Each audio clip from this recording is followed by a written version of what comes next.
கர்த்தருக்கு மகிமை உண்டாவதாக. இந்த காலை வேளையில் ஆண்டவராக இயேசு கிறிஸ்துவின் நாமத்தினாலே உங்களை வாழ்த்துகிறேன். இந்த அருமையான நாளிலே கூட இன்றைய நாளுக்கான வேத வசனம் 1 யோவான் 5ஆம் அதிகாரம் 18ஆம் வசனம். தேவனால் பிறந்தவன் தன்னை காக்கிறான். முழு வசனம். தேவனால் பிறந்த எவனும் பாவம் செய்யான் என்று அறிந்திருக்கிறோம். தேவனால் பிறந்தவன் தன்னை காக்கிறான், பொல்லாங்கன் அவனை தொடான். இந்த நாளிலே யார் தேவனுடைய பிள்ளைகள், தேவனால் பிறந்தவர்கள், தன்னை காக்கிறவர்களாக இருக்கிறார்கள்? யோவானுடைய புஸ்தகம் 1ஆம் அதிகாரம் 12ஆம் வசனத்தை நாம் வாசிப்போமானால், அவருடைய நாமத்தின் மேல் விசுவாசம் உள்ளவர்களாகி அவரை ஏற்றுக்கொண்டவர்கள் எத்தனை பேரோ அத்தனை பேர்களும் அவர்களுடைய பிள்ளைகளாக ஆகும்படிக்கு அவர்களுக்கு அதிகாரம் கொடுத்தார். அவர்கள் இரத்தத்தினாலாவது மாமிச சித்தத்தினாலாவது புருஷனுடைய சித்தத்தினாலாவது பிறவாமல் தேவனாலே பிறந்தவர்கள்.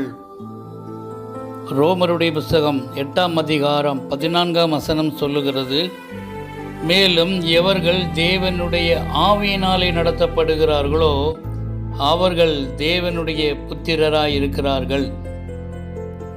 தேவனால் பிறந்தவன் தன்னை காக்கிறான். இன்றைய நாளிலே நாம் தேவனுடைய வசனத்தை விசுவாசிப்போம்.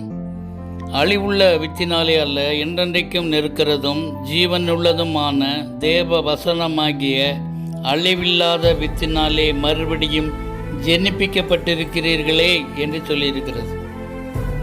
தேவனால் பிறந்தவன் அவன் பாவம் செய்கிறவனாக இருக்க மாட்டான்.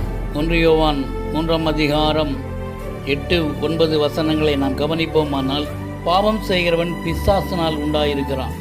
ஏனெனில் பிசாசானவன் ஆதி முதல் பாவம் செய்கிறான். பிசாசனுடைய கிரிகளை அழிக்கும்படிக்கு தேவனுடைய குமாரன் வெளிப்பட்டார். தேவனால் பிறந்த எவனும் பாவம் செய்யான், ஏனெனில் அவனுடைய வித்து அவருக்குள் தரித்திருக்கிறது. அவன் தேவனால் பிறந்தபடினால் பாவம் செய்ய மாட்டான். இந்த நாளிலே இப்படியாக பிறந்தவன் தன்னை காத்து கொள்ளுகிறது மாத்திரமல்ல, அவன் தேவனுடைய வார்த்தைகளையும் அவருடைய திட்டங்களையும் காத்து கொள்ளுகிறவனாகவும் இருக்கிறான். தேவனுடைய வார்த்தைகள் வித்தாக இருக்கிறது. தேவனுடைய ஆவியானவர் ஒரு தகப்பனாக இருக்கிறார்.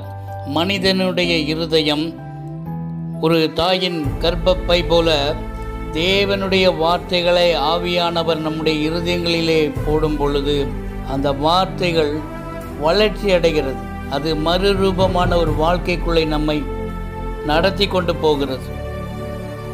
ரோமர் 8ஆம் அதிகாரம் 5ஆம் வசனம் சொல்லுகிறது, அன்றியும் மாமிசத்தின்படி நடக்கிறவர்கள் மாமிசத்துக்குரியவைகளை சிந்திக்கிறார்கள், ஆவியின்படி நடக்கிறவர்கள் ஆவிக்குரியவைகளை சிந்திக்கிறார்கள் என்று சொல்லியிருக்கிறது.